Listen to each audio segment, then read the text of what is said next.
Hello, everybody. My name is Dr. John Oda, and I am with the great, the and introduce themselves to like let. So, Scott, tell me something about yourself. Who are you? Tell me a little bit about you, so I guess everyone can actually understand of who you are.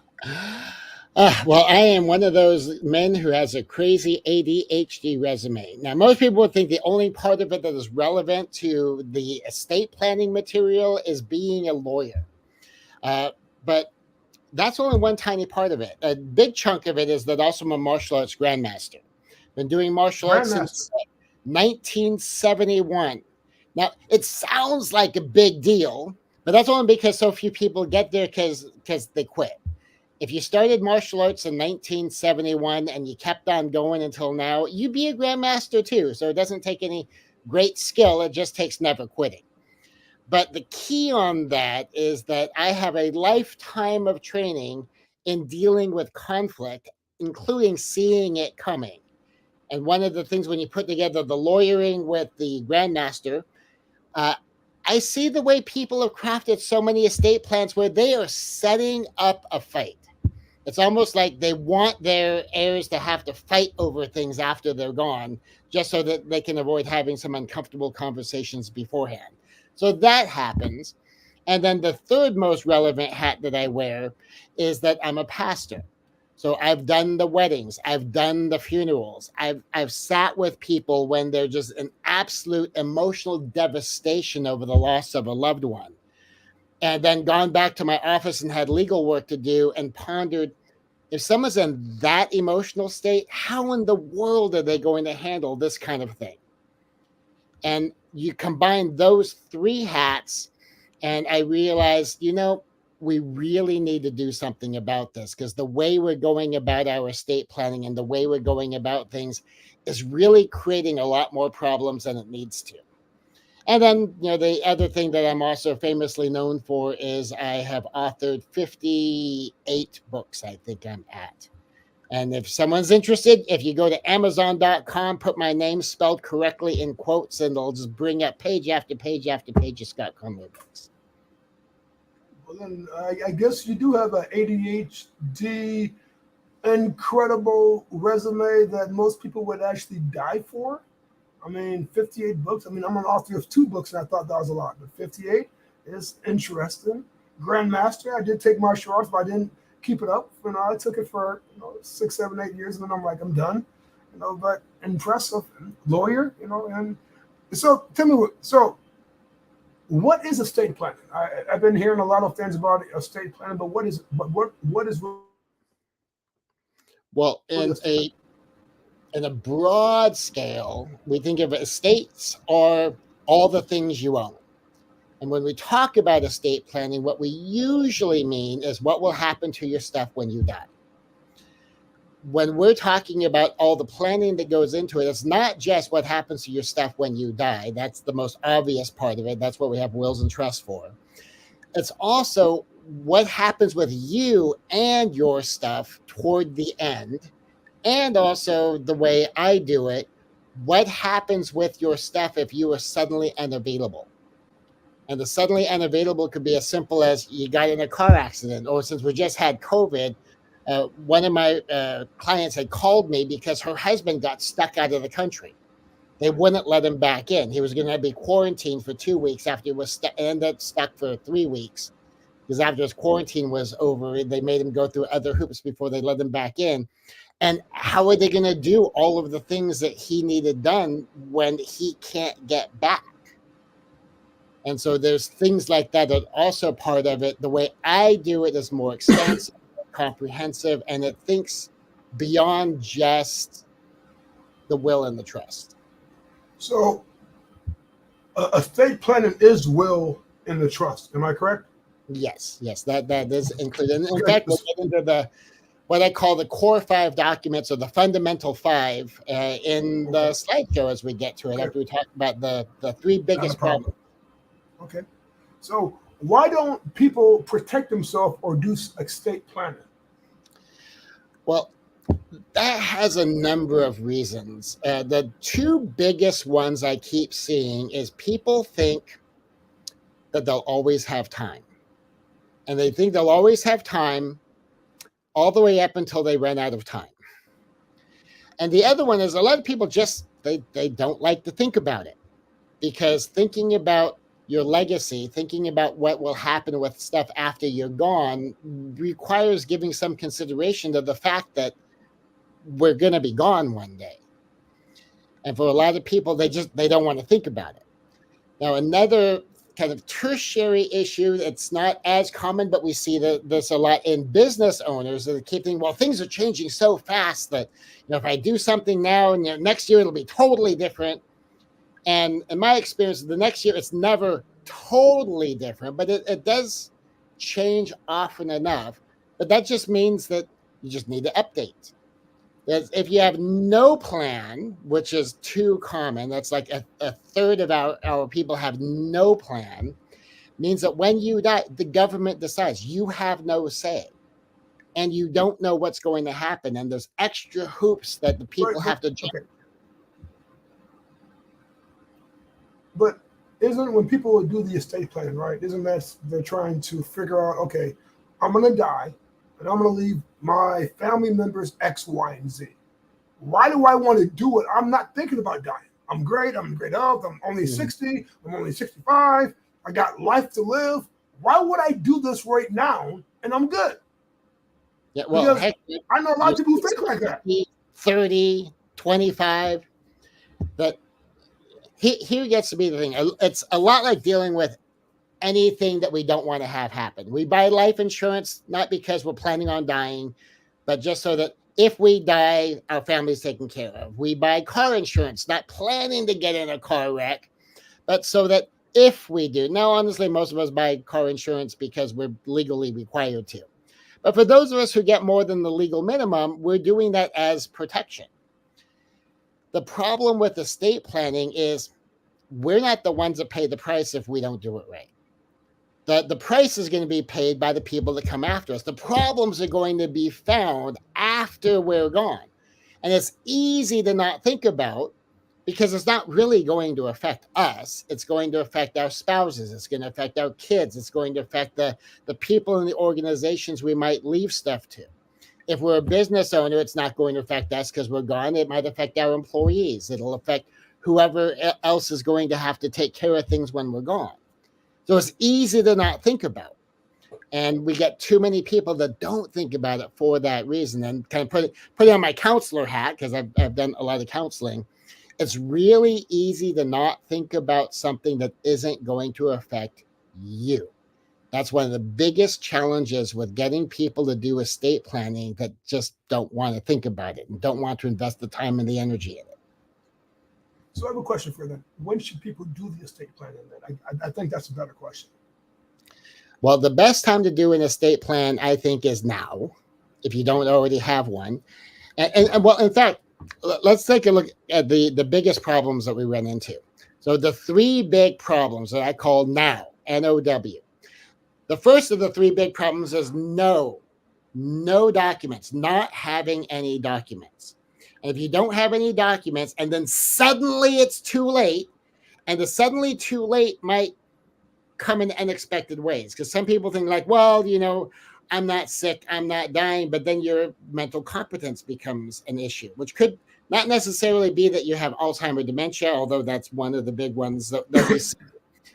But it could be as simple a thing as something happens and now you're on medication that impairs your judgment and things like that. But not having any documents is the biggest problem. The next one is having old documents. Now, these are people who at least they exercise the level of responsibility to make sure they got things done. But they also got it done a long time ago and they haven't revisited it. Now, how often you need to depends upon what the nature of your life is.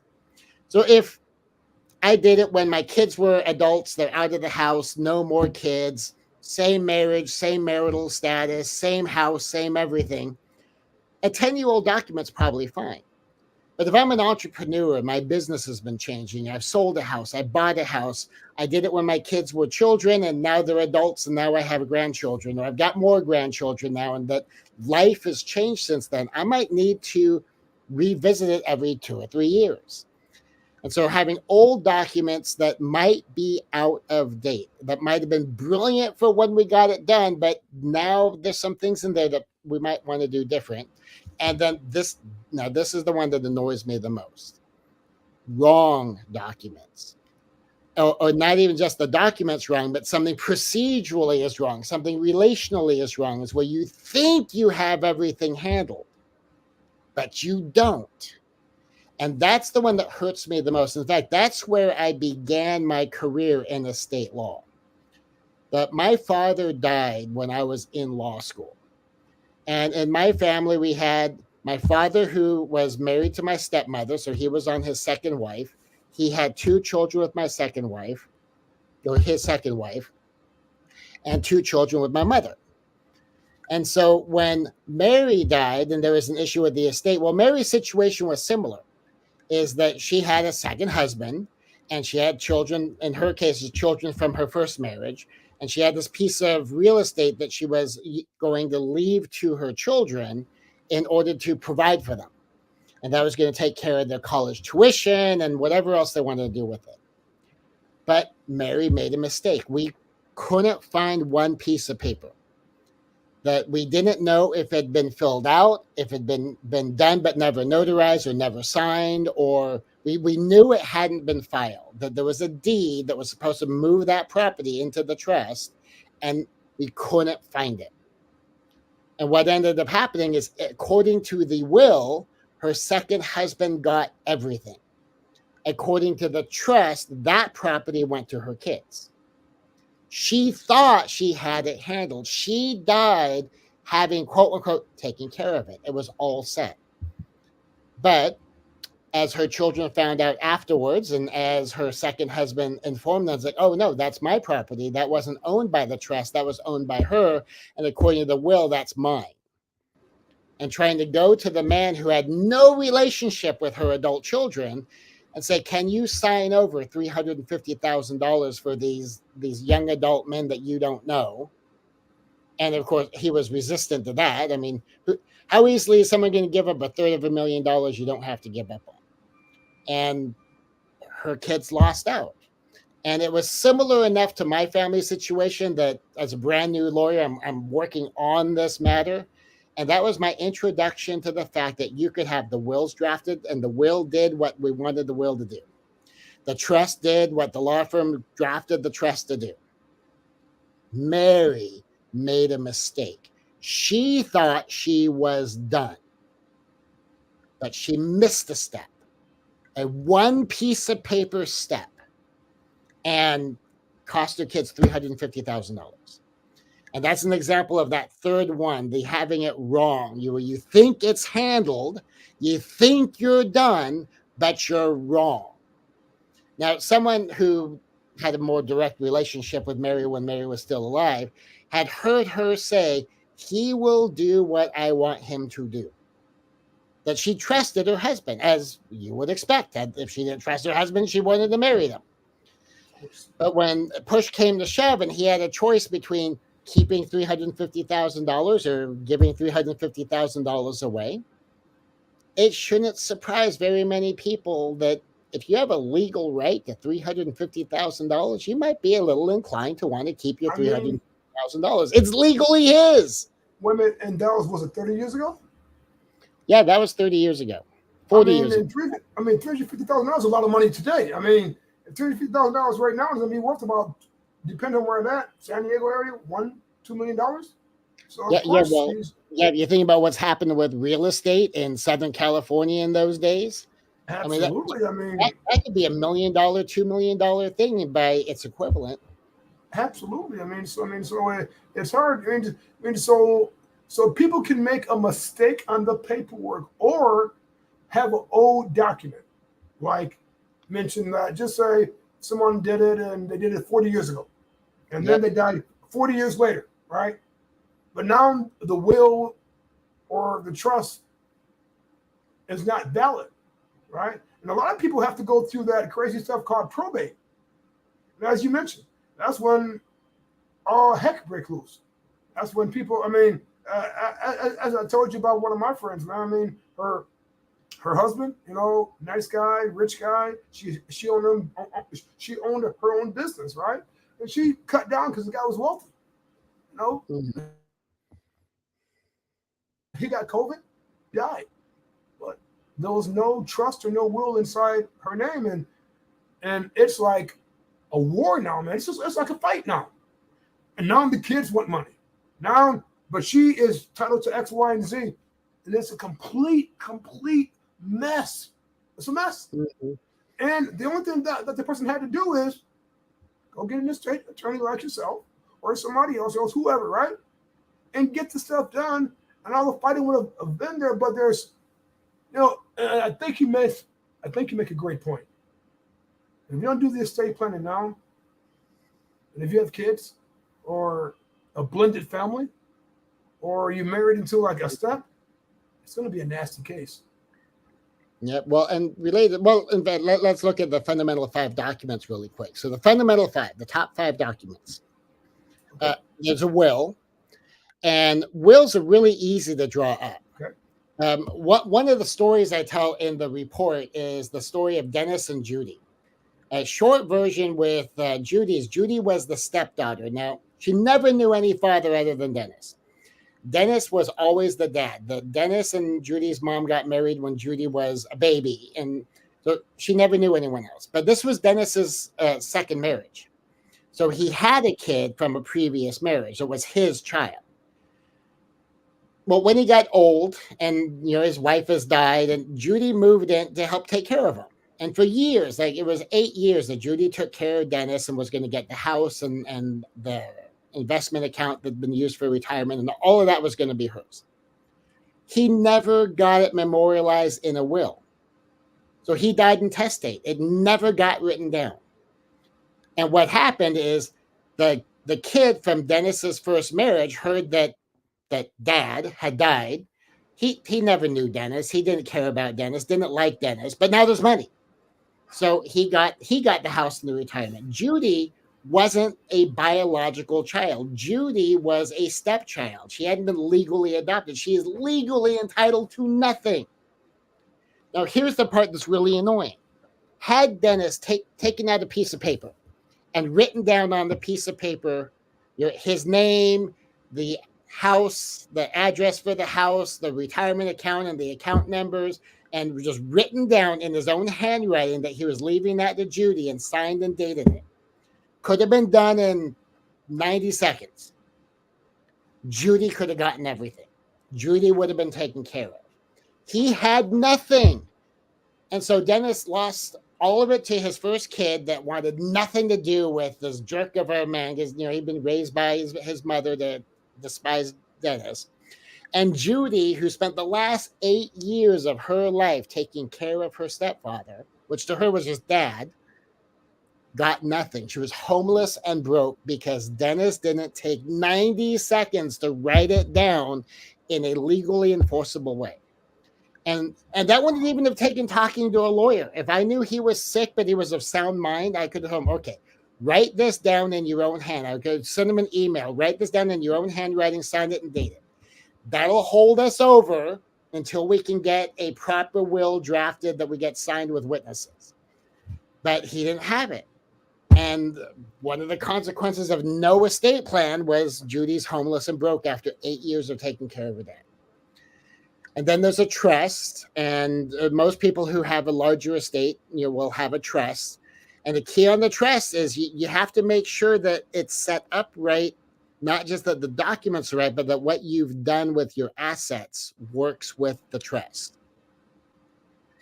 Then there's a couple of powers of attorney, a financial power of attorney and a medical power of attorney, which in a lot of jurisdictions are 2 different documents. For instance, in California, financial power of attorney needs to be notarized. A medical power of attorney needs 2 witnesses. If you show up with one document that claims to be both and is notarized, well, that's good for the finances. It's not good for the medical. Or if you show up with one that's signed by 2 witnesses, well, now that's good for the medical, but that's not good for the financial. These are 2 separate documents in a lot of states. And then a medical director. Yeah, and I know in the state of Indiana, So in Indiana, Yep. the power of attorney that you have to go to a court to get is the power of attorney for that one. Interesting. Yep. And then the last one, the medical direct. Now I call it a directive. The official legal name is a living will, which is a stupid name. Because if I tell you that, well, if I have a will, do I need a living will? Like, well, isn't a will a living will? What is that? Well, they're completely different documents. But if you have a trust or a living trust, well, those are the same document. The legal term is an inter vivos trust, which basically just means a trust you put together while you're living. And because the definitions, the justification for the meaning is opposite between wills and trusts and living will and living trust, I think it's stupidly named. So I call it a directive. It's a directive. And you kind of want to have all 5 of these, because having all 5 of these is what will take care of you in your latter days, what will let someone take care of things for you if you are suddenly unavailable, like that wife whose husband was stuck out of town, but stuff needs to happen that needs his signature at his business. And she wasn't on the accounts, but she had a power of attorney, or if she had a power of attorney, she could have taken care of that. Fortunately, because of the extraordinary circumstances of COVID, a lot of people were being a lot more flexible on things because they knew the world had gone crazy. And then related, 2 quick important things I want to mention before we go back to the fundamentals. Transfer on death has been getting really popular for some reason. All of a sudden, I've been seeing it all over the place. What's transfer on death? Transfer on death is when something happens, there's a document on file that instantly transfers the ownership of this thing to a different person. Now, that sounds like a really easy way to avoid even wills and trusts. That if you have a bank account and you want me to get your bank account when something happens to you, one of the ways you can do that is you put a transfer on death with the bank account, so that the bank knows when John Oda dies, Scott Conway gets this money. And then when you die, I show up with your death certificate and it'll say, okay, ownership changes to Scott Conway. So that can be a really quick, clean way to do it. But there's a couple of problems. The big one is forgetting about it. So one guy had set up a transfer on death and he totally forgot. Well, decades later, he dies. He thought he had this asset he could leave to his wife. Nope, he didn't have it. As soon as he died, poof, it's gone. It went to who he filled that document out for 40 years ago because it had never been updated. So a transfer on death's become a problem when you forget about it. Now, say on the transfer on death, say as between you and me, that you have an account that has 10 grand in it. You go, I want to give this 10 grand to Scott, and you give it plus or minus, and at some point you forget that I have the transfer on death on it, and you start to use that for business. And then when you die, it's got $250,000 in it. It became like your primary account, and that's where your investment money is. And all of a sudden, I'm getting $250,000, and say in those same years you got married, and your wife thinks she's got $250,000, but nope, Scott's got $250,000. Your wife doesn't get any of that. So the biggest problem with transfer on death is forgetting that it's there and thinking it's an asset you can leave somewhere else. But you can't. And it messes up people's estate plans because they think one thing's happening, but it's not because they don't remember. So And then- I have a question for you. A question on transfer of death, right? Who normally uses a transfer of death anyway? Is it just more like business partners? Is it like who normally use I never heard of transfer. Well, Transfer one of of the death. biggest places The rest of stuff you well, for a transfer on death, one of the biggest places most people understand it is like with life insurance. You know that when you die, there's a beneficiary to the life insurance. Another place people have them, but sometimes don't realize it, is with some retirement accounts. They'll ask you if you want to have a death beneficiary. And so you'll sign off on a death beneficiary. What that means is that person gets that account if you die. Now, so long as that person listed is the same person you want to get it when you actually die, you're fine. But if that changed, but you forgot you signed that document, then it goes one way when you've changed your mind later. But if you don't know that's how that's set up, that'll happen. I see it a lot in Texas. I live in Texas right now. We have something called a ladybird deed. And basically, it's a transfer on death deed to avoid probate. So, say if my mother wanted me to get her house when she died, but she didn't want to go through anything else, she could record what's called a ladybird deed in Texas, where if she dies, I take her death certificate down to the recorder's office, submit the death certificate, and it activates the ladybird deed, and now it's my house. But if she forgot that I have that, and say later on I've moved out of the country, I'm gone, and my nephews are now living in Texas, and she leaves it to my nephews in her will or in her trust, and then she dies, and my nephews think, oh, we inherit the house, but then they had to record the recording, and they find out, oh no, you don't own the house. Your Uncle Scott owns the house. Your Uncle Scott, who's now living in France, owns this house. And they might think that they've inherited the house, but they haven't. And then here's another scary part. What if I forget that there's a ladybird deed giving me the house? And now all of a sudden I'm the owner of a house I thought was going to my nephews. Now I owe taxes. Now I don't have to pay these property taxes, or I could lose the house. And my nephews don't know where to find me because I thought, oh yeah, we're all done. I don't need to keep everyone up on where I'm traveling the world. Now there's a jeopardy of the home ownership because I'm not around to do the things I need to do as a homeowner because I don't think I'm a homeowner. So there's all kinds of issues back and forth. And if I don't know there's a transfer on death, say on a bank account, I don't know that they need a death certificate. I need to know that the accounts exist. I need to know where I need to go. And sometimes a transfer on death doesn't get honored. Sometimes power of attorneys don't get honored. Sometimes medical directives don't get honored because sometimes there's extra steps, extra hoops you have to jump through. And so if you don't know all of that, now you got a problem. Okay. Got it. Thank you. And then the final thing, and this is kind of incidental, but burial instructions. I've seen people put the burial instructions in the will or their trust. And the problem is very often when somebody dies, especially if they die suddenly, the family is in shock and mourning, and whoever is responsible is usually the person who has the greatest emotional burden too. Like, if I'm married and my wife dies, as the husband, it naturally falls to me. Now, one would think that as the husband, I would know my wife's burial wishes. But say both of us die, or my mother dies, but I don't know what her wishes are. Well, I'm not going to go to her will and her trust right away. Usually we deal with that after the funeral, after the memorial. Right now, immediately we have to think of these other things. But if you put your burial instructions in a document that might not be looked at until later, people might find out that you want to be buried at a particular cemetery where you owned a plot only after you've been cremated and then interred in a nearby mausoleum. And so don't put your burial instructions someplace that might not be looked at until after it's already done.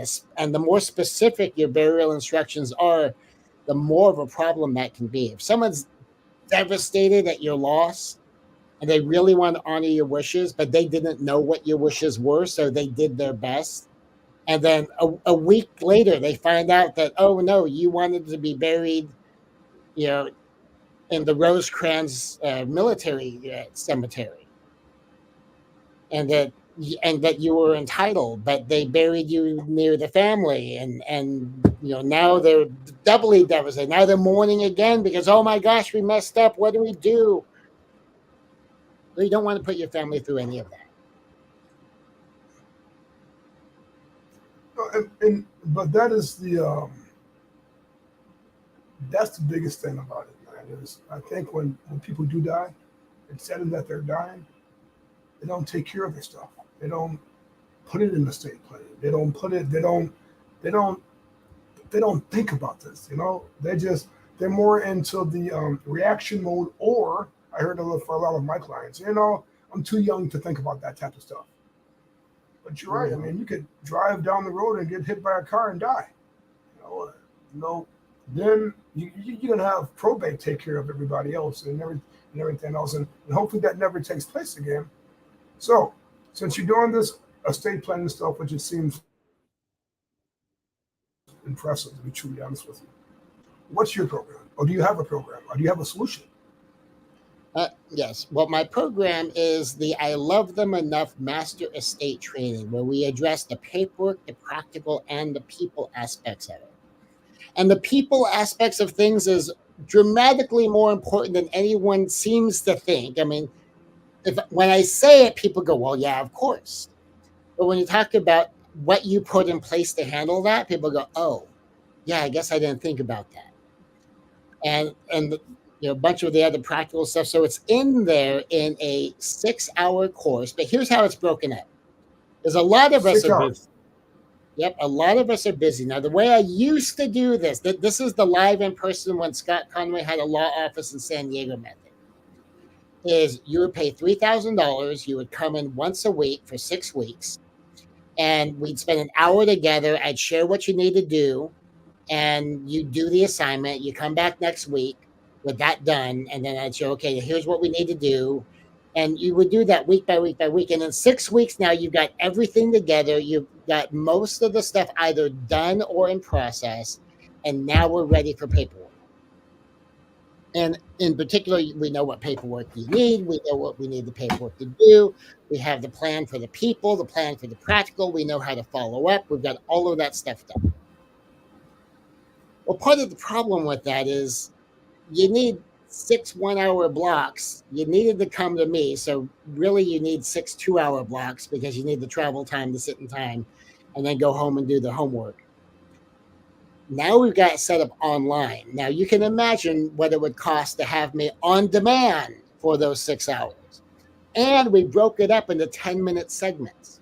So if you have a crazy busy schedule and you're lucky to get to have 10 minutes during the commercial breaks of the program you're watching during dinner, well, it'll fit in that now. You've got these little 10-minute snippets with really short, bite-sized assignments. So if you're just crazy busy and your brain goes, I just can't think about this, that's okay. You only have to do this much and think about that much, and that's all it takes.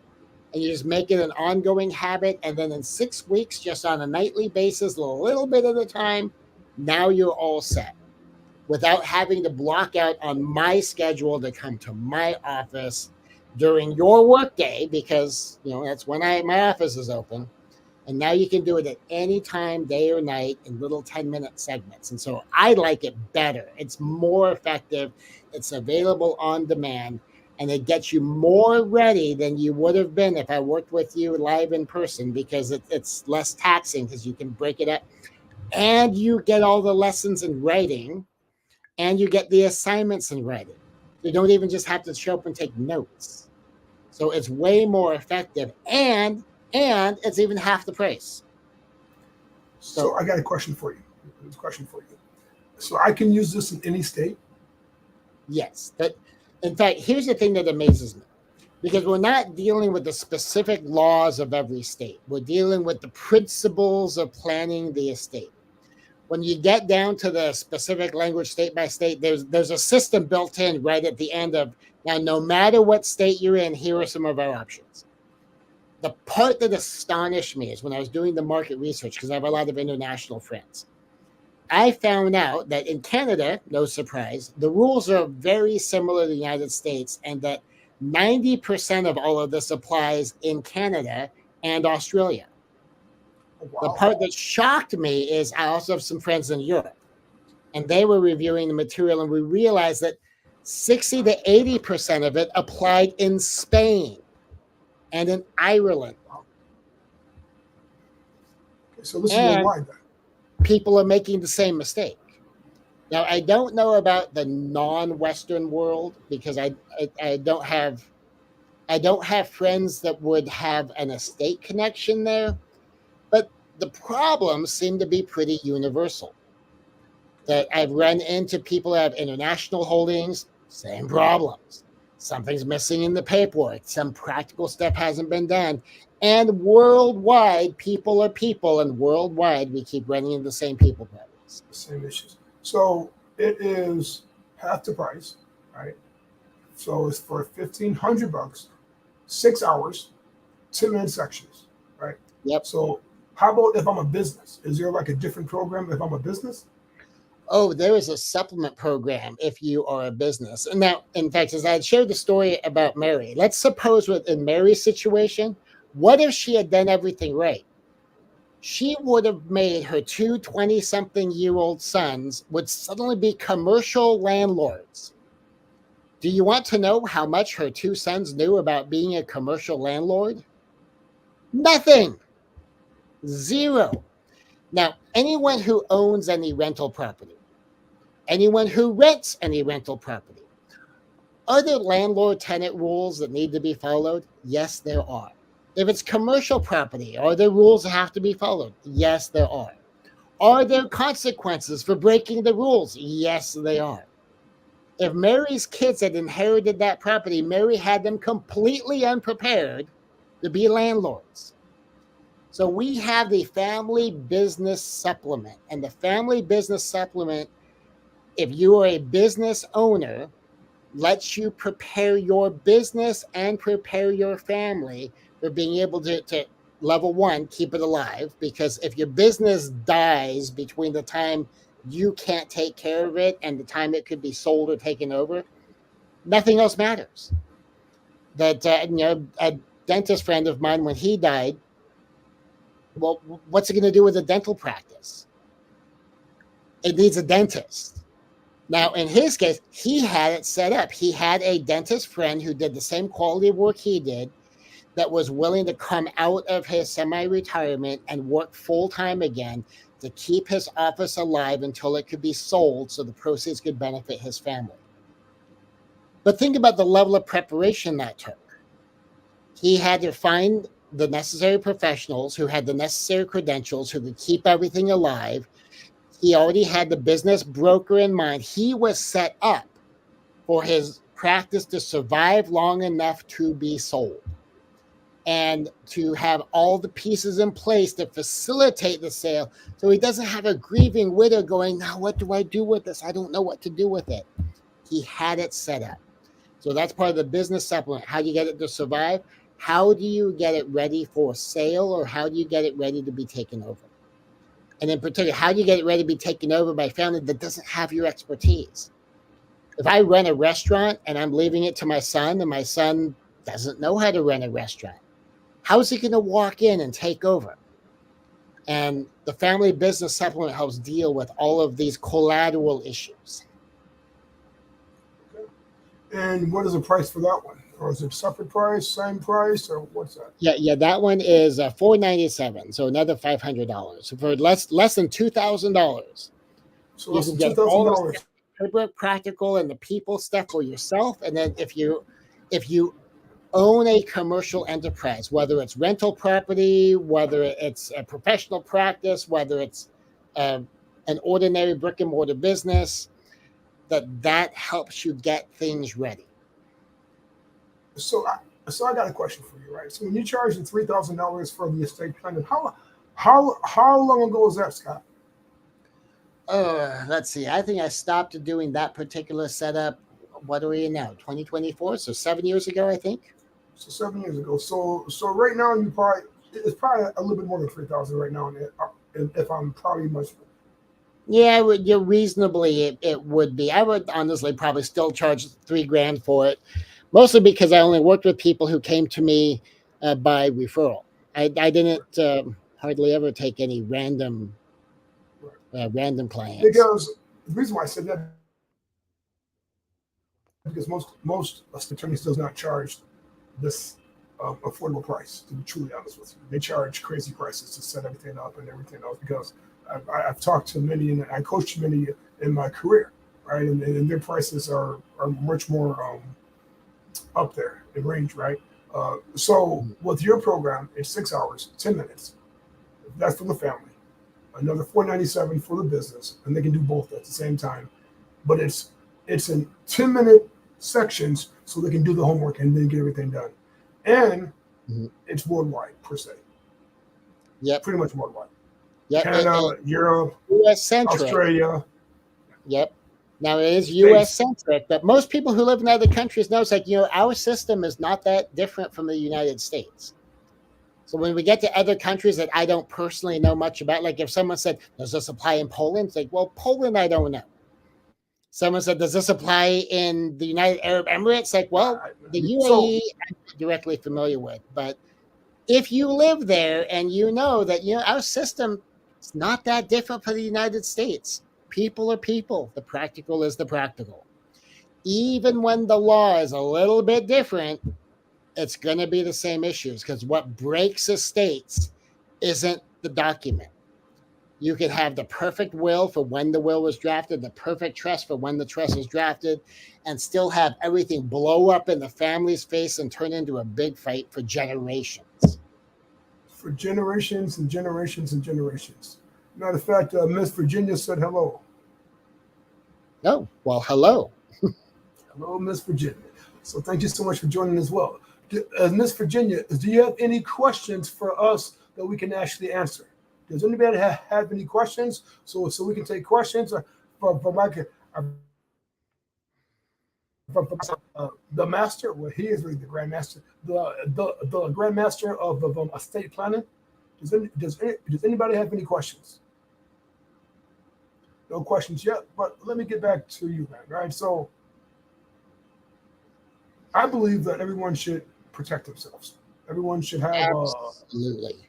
Everyone should have an estate planning session for themselves, because it is a challenge not to. I've seen family members, who died, and aunties and uncles and other people who didn't have that, and their kids and grandkids and everyone is fighting over like it's mine, no, it's mine, no, it's mine, no, it's mine, and I know that this is hard for a lot of people to talk about and to separate. But if you don't do that, you're living relative. And this is not really this is not of how you want to actually live your life. It's having is your loved ones, who is probably not so great anyway. Now when we talk about millions of dollars, hundreds of thousands of dollars, people fight over that, right? I mean, so I'm just trying to figure out, is there a way for these people to understand that this is really important for them? Well, here's a quick thing. I have a report put together called The Fundamental Five, and it also deals with 5 fundamental stories. I've got them set up, so if they go to ilovethemenough.com/Oda, ODA, as in Dr. John Oda, you can get a free copy of this report. Now, not only does the report lay stuff out for you in writing, but if you'd rather not have to do it in writing, you'd rather just do it by video, then there's links to each of the individual stories in there. So if you want to go see what the video is that unpacks that story rather than just read it, you can do that too. It's set up for maximum convenience for you. So that's ilovethemenough.com/Oda, and that's a great way to get more information, to see, is there a situation in there that applies directly to you?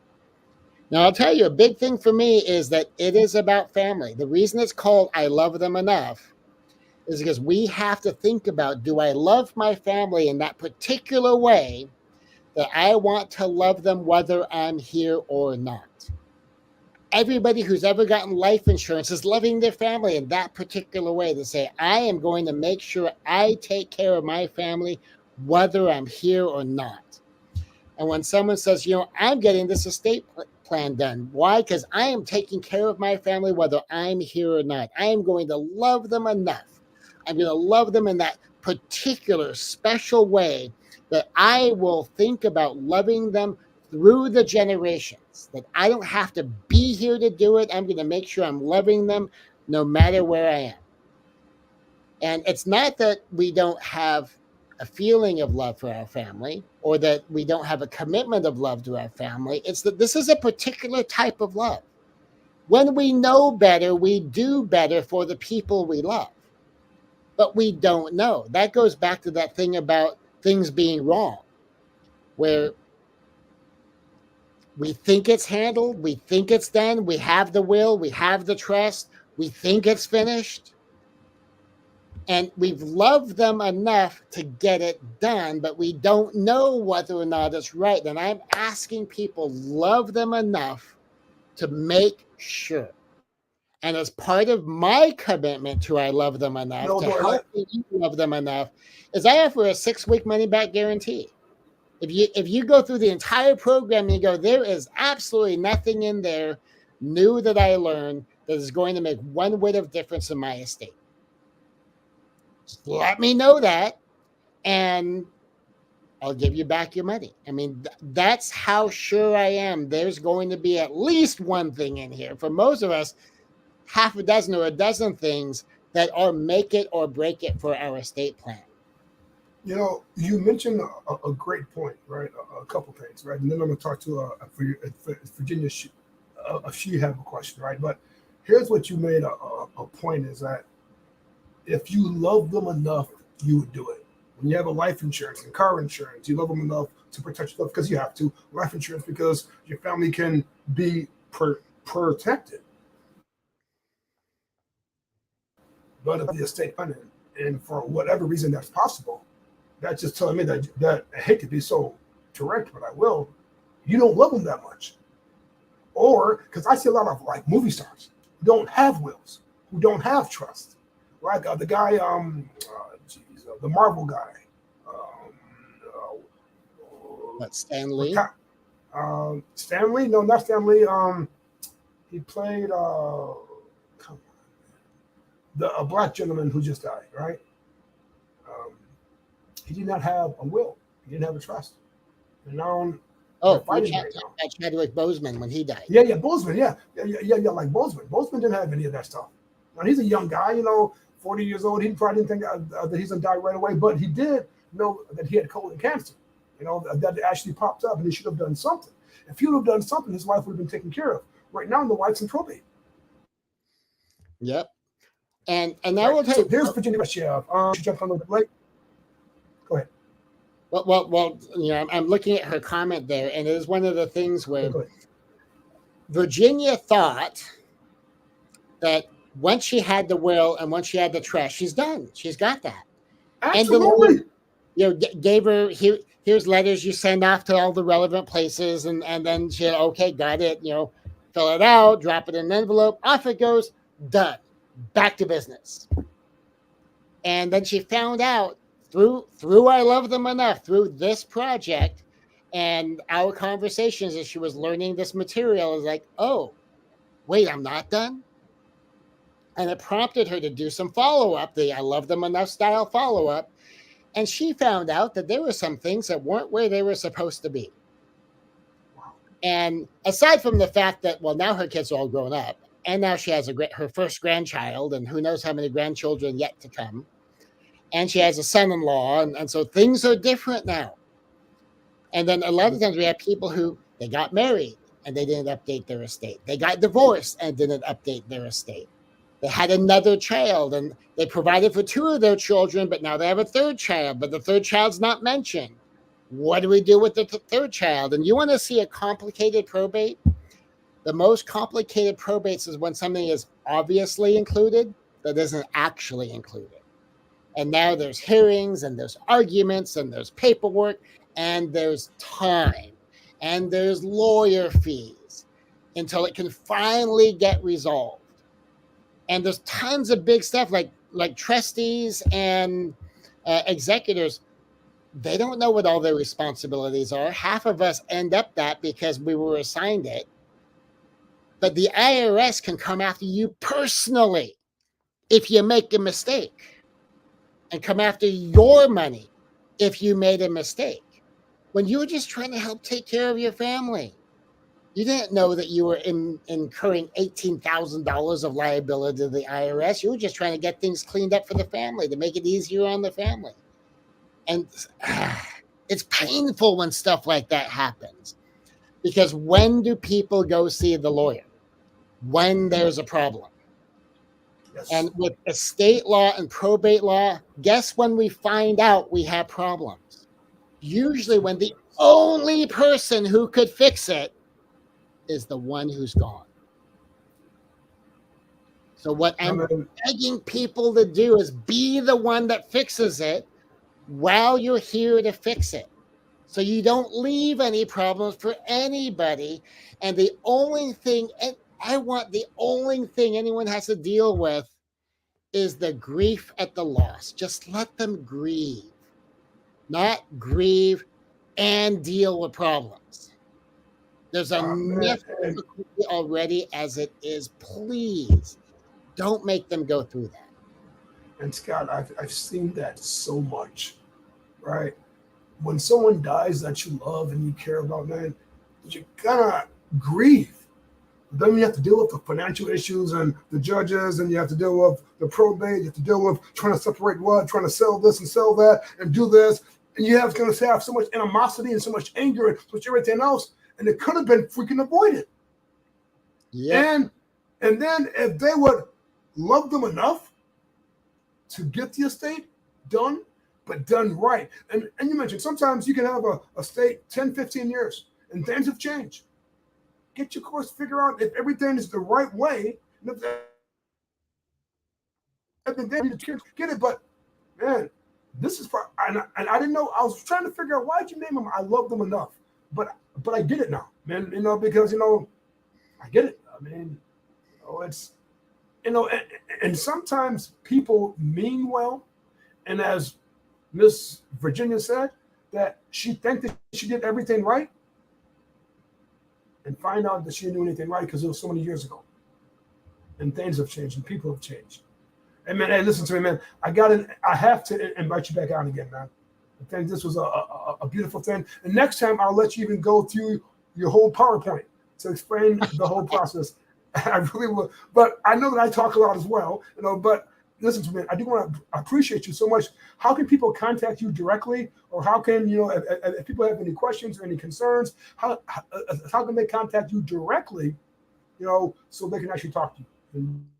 Okay, well, two things, and one of them I'll repeat a few times again is, so I love them enough.com/ODA, ODA.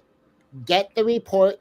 Contact information is in there, including the email, and the email is, you just have to remember this phrase: yes, I love them enough. And it's yes@ilovethemenoughh.com. And you just remember, yes, I love them enough. yes@ilovethemenoughh.com. And get the free report at ilovethemenoughh.com/ODA, ODA. That'll give you the 5 fundamental reports. It'll tell you the stories of what happened to people. It will tell, and then you follow the links for the rest of the story. It will tell you what the problem was. It'll tell you how to solve the problem. And I unpack that Mary story all kinds of ways, because I mean, in law school, I thought I learned what I needed to do. And what happens? The very first thing out of law school, I find out, well, this is messed up. Even though the lawyer did the will right, even though the lawyer did the trust right. And now we have a mess because Mary didn't do something right. But even if Mary had done it right, we'd have a different mess. And so I ask people to, yes, love them enough. I love them enough to make sure. I love them enough to do it right. I love them enough to invest the time, 10 minutes at a time, and just make it a daily habit for a month and a half. And if you get to the end of it and go, nothing in here was new, I already do all of it, I already knew all of it, let me know. I'll give you your money back. And so it's here to help you. And if you are a professional, if you own a business, if you own a commercial enterprise, get the family business supplement. You don't want to go through all of that to have this asset for your family, and then poof, it's gone before someone else is able to do something meaningful with it. Or they have to sell it at a steep discount just to get rid of it before it dies or something like that. And so please love them enough. And you can contact me directly at yes@ilovethemenoughh. yes@ilovethemenoughh.com. And matter of fact, did I put the link as well? So it's on this, so people can have it. All right, my brother, man. We went to a long time, so I think we're done right now. Thank you much, Scott Conway. You've been a pleasure, man. Like you always have been, man. Take care, brother, man. and God bless you and yours. Bye for now. God bless.